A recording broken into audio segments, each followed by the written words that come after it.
value SERP enormously, and they appreciate your appropriate. It is important to note the President's reminder in recent days that July 2011 will mark the beginning of a process, not the date when the U.S. heads for the exits and turns out the lights. As he explained this past Sunday, in fact, we'll need to provide assistance to Afghanistan for a long time to come, as their troopers have deployed and continued to raise their right hands time and time again.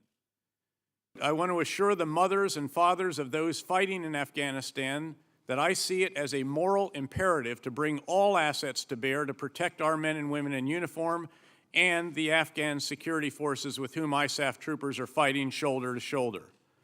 Those on the ground must have all the support they need when they are in a tough situation. One of America's greatest presidents, Teddy Roosevelt, once observed that far and away the best prize that life has to offer.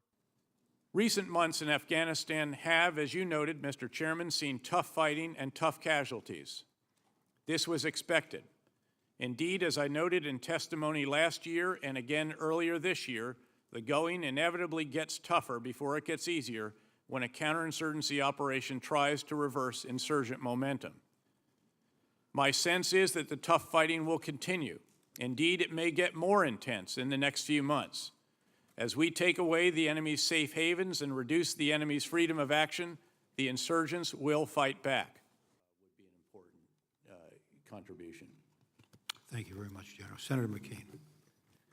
Thank you, General. What we need to hear from the President, what our friends and enemies in Afghanistan and the region need to hear, is that the withdrawal of U.S. forces from Afghanistan will be determined solely by conditions on the ground.